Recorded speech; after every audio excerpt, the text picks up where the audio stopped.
don't make the mistake of not eating enough solid food.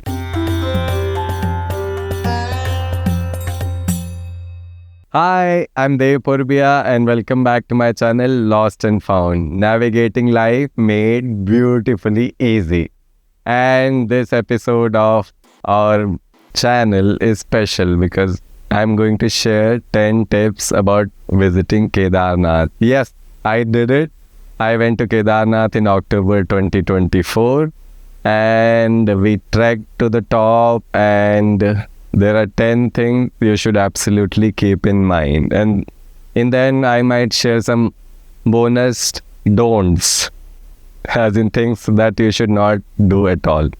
So the first thing which I would suggest is, if you're not a regular trekker like me and my friends who had gone for the trek, get perfect good shoes. Like, you need trekking shoes because the terrain is uncertain. There are rocks around, and at some places it's wet, it's slippery, and there's a lot of stuff going on. So protect your ankles. So I would recommend get high ankle shoes.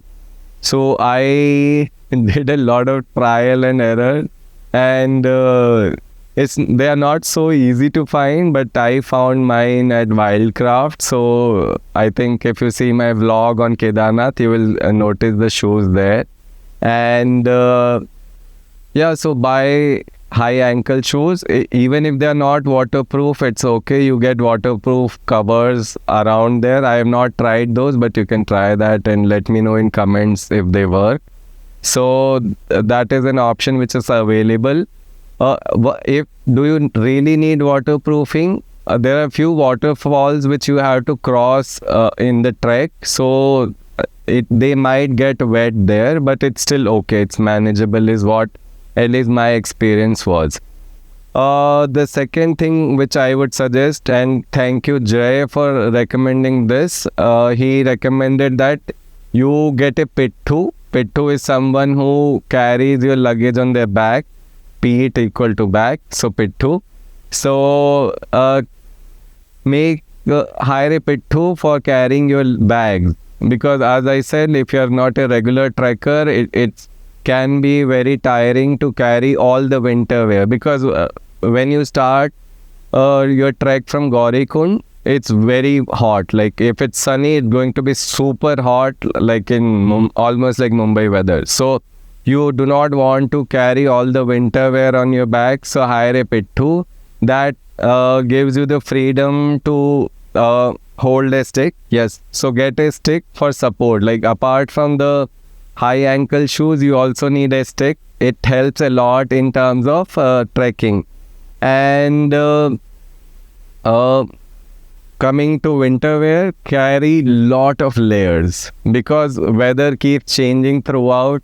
So I saw somebody trekking shirtless because it was that hot. Like, it gets that hot. Like, when you're in mountain, it gets very sunny. I didn't carry a sando, so I couldn't do that. But I saw it and I was like, okay, it does get super hot. Like, whenever it's sunny, you cannot really bear the temperature. So carry a very light, thin t-shirt or something to start with and layer it up.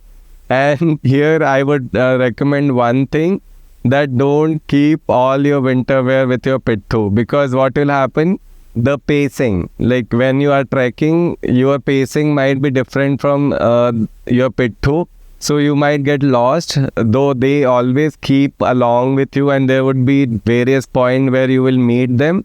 But when you need things, you may not really have it very handy unless you walk at the same speed.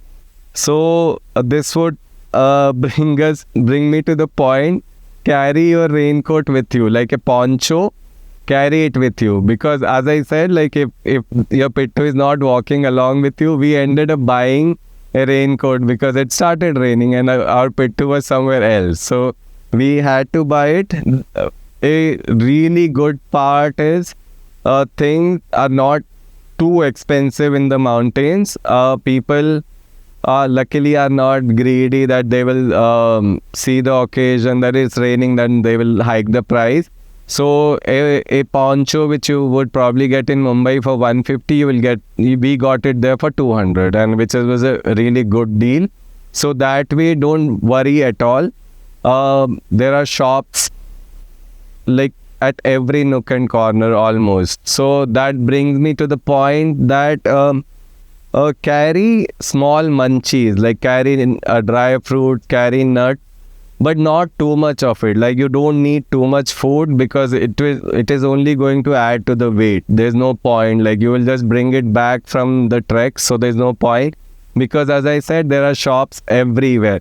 You get fruits, you get nimbu pani, you get parathas, you get Maggi, everything that you need. Like there is a lot of stuff. Like there are a lot of shops, and also, so that brings me to the next point, which is don't make the mistake of not eating enough solid food. Like because what happens is when you're traveling to Kedarnath, most of the time you might be sleep deprived because you start the trek very early in the morning. So what can happen is you feel sleepy and you feel sluggish because of the trek, and probably due to lack of oxygen also. But then you shouldn't skip meals. You might be drinking a lot of fluid, you might be taking a lot of breaks for fluids, but don't forget your meals, because at the end of day you also need energy to trek, right? So keep eating some solid food also. Yeah, so I think she is under Kedarnath effect. One more thing which I would like to mention is, if let's say you're not planning to hire a Pithu, then you should travel very light. Like there are a lot of dormitories and cloakrooms. I think that's how it's pronounced. Yeah. So they are available in Sonprayag. So you can leave your luggage there, like probably a bigger suitcase and stuff, and carry with only a winter wear and maybe one change of clothing when you're hiking up Kedarnath. And we rented a car from Dehradun to go to Sonprayag.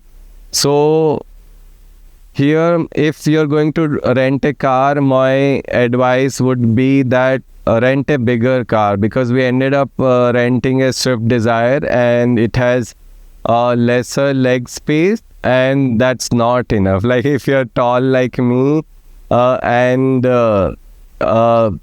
it wasn't fine.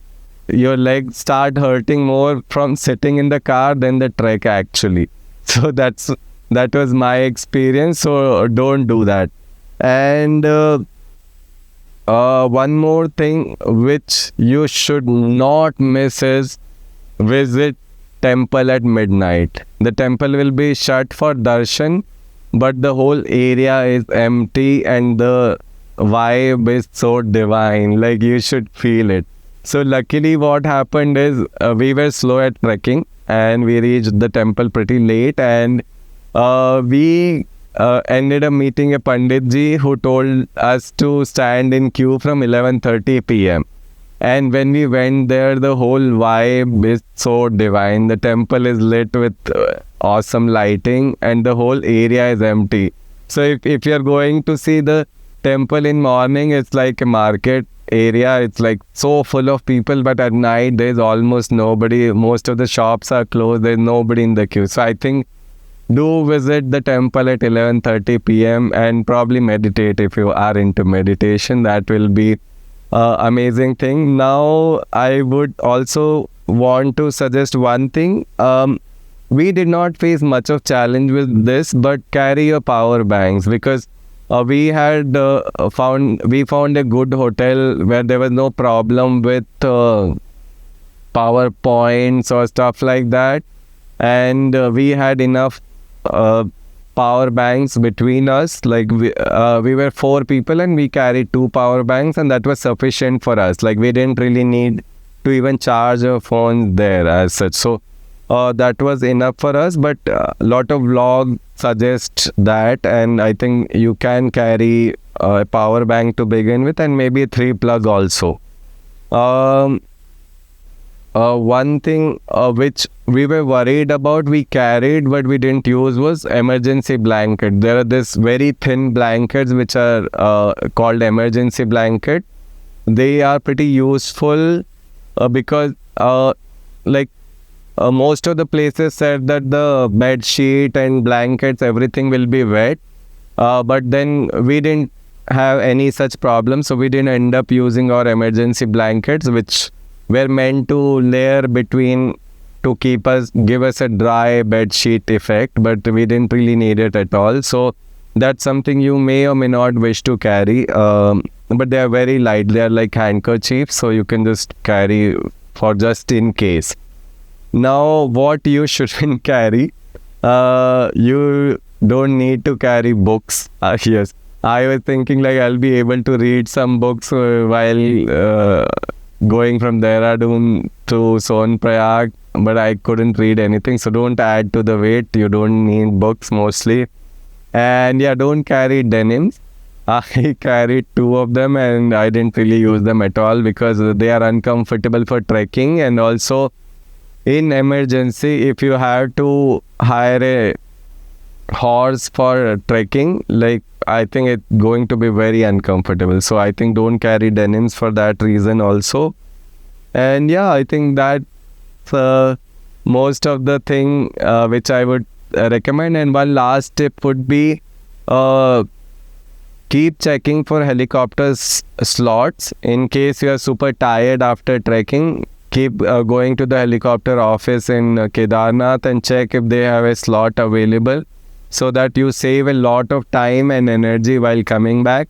So how we ended up doing this thing will come in another video. So keep looking for that video, and as usual, like, comment and subscribe. And thank you for hearing me out on Kedarnath Yatra. Have a safe and great trip.